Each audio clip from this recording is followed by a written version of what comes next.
Terima kasih rekan-rekan pers. Jadi hari ini di dalam mengucapkan ungkapan penuh syukur, tetapi juga mengobarkan semangat patriotisme atas hari ulang tahun kemerdekaan Republik Indonesia yang ke-80, Ibu Megawati Soekarno Putri secara langsung berkenan menjadi inspektur upacara dan tadi telah mengeluarkan 5 instruksi bagi seluruh kader-kader PDI Perjuangan agar PDI Perjuangan menjadi partai pelopor di dalam mengawal dan mewujudkan seluruh cita-cita proklamasi kemerdekaan Republik Indonesia, dan kemudian dilanjutkan dengan aneka lomba sehingga nuansa kerakyatan penuh kegembiraan tapi juga penuh tekad untuk berjuang ditunjukkan di sekolah partai PDI Perjuangan ini. Ada pertanyaan, dipersilakan. Mas, ada beberapa poin penting yang disampaikan Bu Mega. Yang pertama, jangan hanya meminta suara saat kampanye. Terus satu lagi, kader jangan lebih menderek rakyat dan jangan gunakan partai sebagai alat. Sebenarnya ini teguran atau sindiran? Ini adalah upaya mawas diri. Karena sejarah PDI Perjuangan melekat dengan sejarah perjuangan kemerdekaan bangsa, di mana Bung Karno mendirikan Partai Nasional Indonesia. Itulah yang diingatkan oleh Ibu Mega bahwa seluruh sumber kekuatan PDI Perjuangan berasal dari rakyat. Jika seluruh kader PDI Perjuangan tidak boleh merasa dirinya lebih tinggi dari rakyat. Rakyat harus menjadi cakrawati perjuangan partai. Mas, ada perintah dari Bu Mega untuk melawan pengkhianatan dan penyalahgunaan konstitusi. Mungkin bisa diuraikan atau itu adalah suatu tema yang relevan karena rekam jejak sejarah Ibu Megawati Soekarno Putri adalah menegakkan demokrasi, menjaga konstitusi. Hal itulah yang direfleksikan dan dikontemplasikan di dalam peringatan hari ulang tahun kemerdekaan Republik Indonesia ini. Sehingga dengan mawas diri, seluruh kader PDI Perjuangan diminta untuk turun ke bawah dan kemudian menggelorakan Pancasila sebagai ideologi bangsa, sebagai ideologi kerja, dan semua harus berjuang agar cita-cita keadilan, kesejahteraan betul-betul dapat diwujudkan. Apalagi menjelang kemerdekaan ini kita melihat ada kebijakan-kebijakan di daerah yang terkait dengan kenaikan pajak, maka seluruh kader PDI Perjuangan juga diminta untuk betul-betul meresapi kehidupan rakyat itu, sehingga tidak boleh ada kebijakan yang menciptakan gap antara harapan rakyat dengan kebijakan yang diambil. Mas, Bu Mega tadi menyampaikan bahwa jangan ada penyalahgunaan kekuasaan. Sementara kita tahu pemerintah Pak Gibran ini sedang melancarkan penulisan buku sejarah yang dimana di dalamnya banyak masalah. Bagaimana Pak? Dari berbagai upaya masukan agar sejarah dapat ditulis dengan benar, kemudian didengarkan oleh Menteri Kebudayaan sehingga penulisan sejarah yang menimbulkan berbagai kontroversi itu akhirnya ditunda. Dan mari kita semua melihat penulisan sejarah dengan kebenaran melalui kajian akademis, melihat secara komprehensif. Itu yang menjadi arahan dari Ibu Megawati Soekarno Putri, dan PDI Perjuangan telah mendirikan Badan Sejarah Nasional Partai, sehingga mereka juga akan memberikan kontribusi agar bangsa ini dapat belajar dari sejarah dan kemudian menatap masa depan dengan jauh lebih optimisme setelah kita melihat kebenaran di dalam sejarah itu.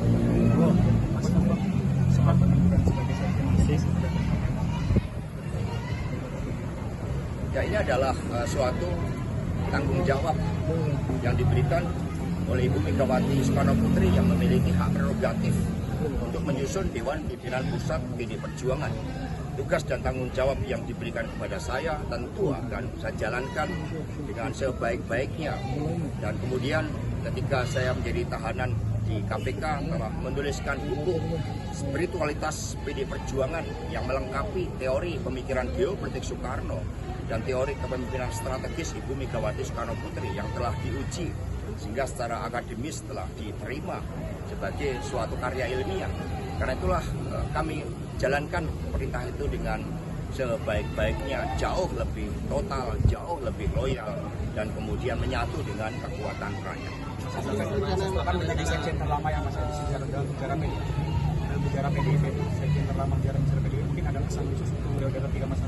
Ya, justru itu membawa suatu tanggung jawab di dalam menghadapi tantangan-tantangan yang tidak ringan, yang menyatu juga dengan tantangan bangsa.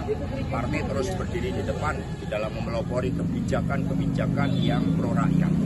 Sehingga arahan dari Ketua Umum PD Perjuangan Profesor Dr. Megawati Soekarno Putri di dalam pidato politik pembukaan dan penutupan Kongres itu sekaligus menjadi pegangan dan tugas-tugas yang harus saya jalankan bersama dengan sikap politik dan program partai yang telah dirumuskan di dalam Kongres ke-6 PD Perjuangan. Mas kan kemarin sudah Ibu Mega melaksanakan upacara di Lenteng Agung bukan di Istana Merdeka. Ya sejak tahun lalu Ibu Mega sudah merayakan di sekolah partai. Ada alasan khusus Baru apa?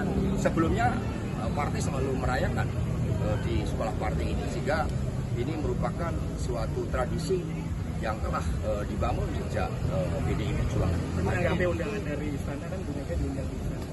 Ya kemarin Ibu Mega kan menghadiri ya di dalam pengukuhan Paskibraka, sehingga di situ juga beliau berdialog cukup lama dengan Menteri Sekretaris Negara dan juga menyampaikan berbagai pesan-pesan sebagai Presiden kelima tentang arah dan masa depan bangsa dan negara ini, dan juga kepada salam kepada Bapak Presiden Prabowo.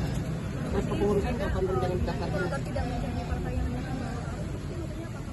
Ya partai kan harus punya pijakan ideologis yang begitu kokoh di dalam sejarah perjuangan bangsa dan menjadikan rakyat sebagai sumber inspirasi, sebagai sumber kekuatan.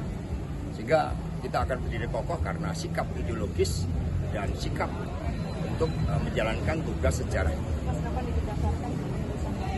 Ya sekarang sedang dipersiapkan karena dalam pendaftaran kan juga diperlukan syarat-syarat administratif. Ya segera pada momentum yang tepat akan segera didaftarkan. Tapi sudah ada perubahan apapun yang signifikan di DPP ya? Ya seperti yang diumumkan bahwa jumlah pengurus dari Dewan Pimpinan Pusat PD Perjuangan 39, keterwakilan perempuan sudah terpenuhi, dan DPP PD Perjuangan langsung bergerak melakukan langkah-langkah konsolidasi pasca Kongres. Ada visi-misi baru nggak? Seluruhnya dari platform partai diturunkan berdasarkan ideologi Pancasila dengan spirit kelahirannya pada tanggal 1 Juni 1945. Di dalam Kongres itulah seluruh utusan menyampaikan suatu program-program strategis sikap-sikap politik yang harus dijalankan oleh DPP PD Perjuangan. Mas, Kan